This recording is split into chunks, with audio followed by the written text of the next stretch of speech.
Maná dos céus. Fez chover o maná para saciá-los, deu-lhes o trigo do céu. Livro do Salmo 77, versículo 24.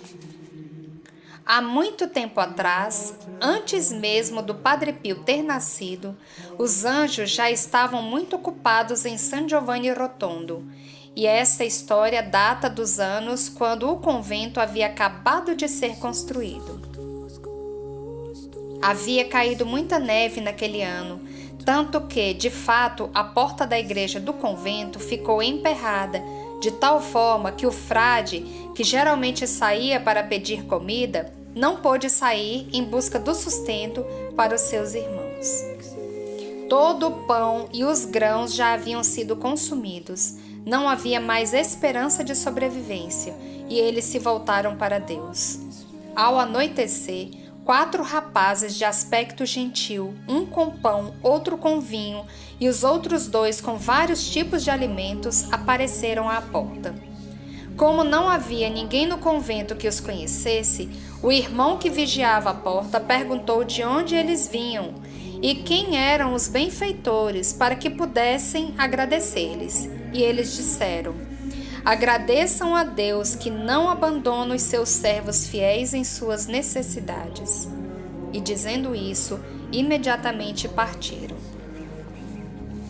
Poucos dias depois, o pessoal da vila, preocupado de que os padres não apareciam para pedir ajuda das pessoas e acreditando que, em função da neve, eles deveriam estar em grande precisão, abriram uma passagem pela neve até o convento.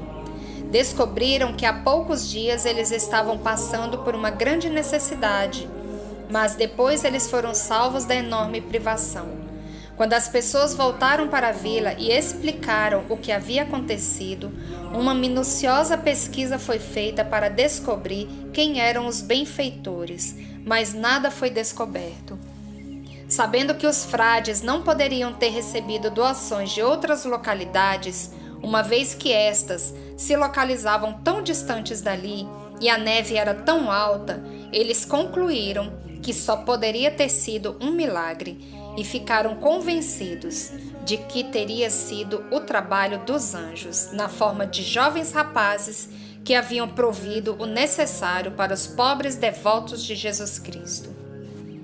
Na mesma época, um incidente semelhante aconteceu no convento, quando o irmão Antônio da Toro era o encarregado de obter doações. Como ele tinha uma grande caridade para com os pobres, ele frequentemente retornava para o convento sem nenhum pão, porque ele nunca recusava um pão para alguém que o pedisse. Um dia, o seu superior o repreendeu severamente por isso, mas ele respondeu contundentemente: Padre, eu sabia que não havia nenhum pão no convento e que o Senhor havia me enviado à cidade para pedir por ele. Mas quando eu estava voltando, algumas pessoas pobres chegaram até mim e meu coração não foi capaz de negar-lhes a caridade que eles estavam pedindo em nome de Deus, que se tornou pobre por nós. Mas sem dúvida o Senhor nos proveu de pão também. Vamos lá para ver. O superior o acompanhou e ficou maravilhado ao ver na despensa uma grande quantidade de pão, que ainda estava quente como se tivesse acabado de sair do forno.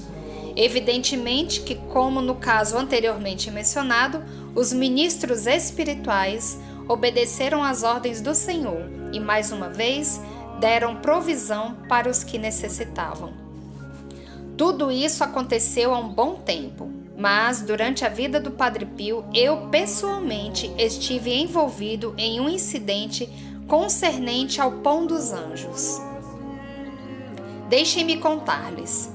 Em 1959, eu fui designado sacristão pelo superior no convento de Nossa Senhora das Graças. Naquela época, o Padre Pio costumava rezar a Santa Missa às 5 horas da manhã e a Santa Comunhão não era distribuída durante aquela Santa Missa, mas mais tarde.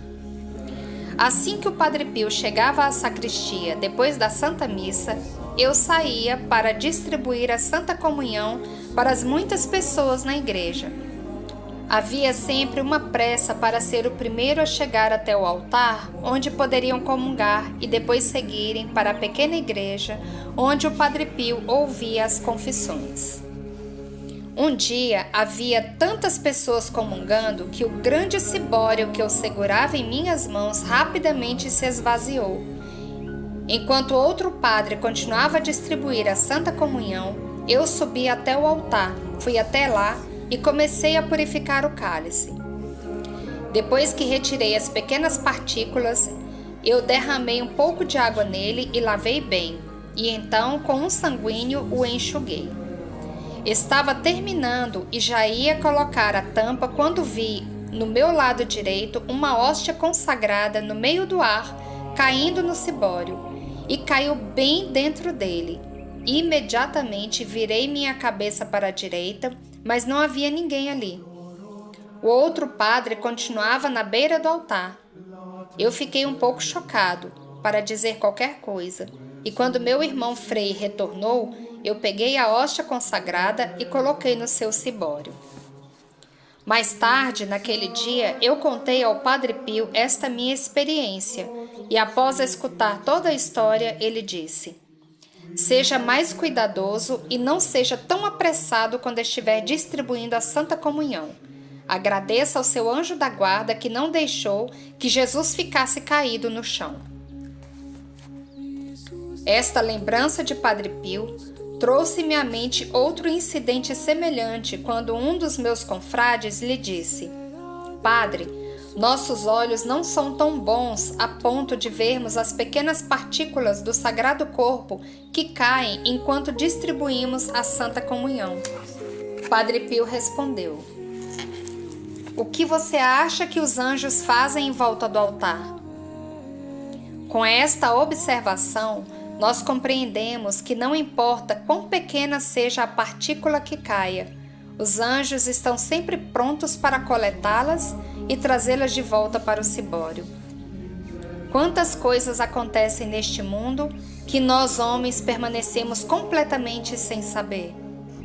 Quantas vezes os nossos anjos da guarda nos salvaram de algum acidente ou nos preveniram de cometer algum pecado? E quando uma mãe, ao olhar para o sorriso de seu pequeno filho, diz: ele está sorrindo para os anjos, será que ela realmente acredita nisso? Bem, por que não? Um número dos arcanjos disse para Madalena da Cruz: uma inocente alma humana é até mais bonita que um anjo em toda a sua glória. Uma pequena criança não é uma inocente alma humana? E se é, certamente ela pode ser visitada pelos anjos. Eu, da minha parte, estou absolutamente convencido disso.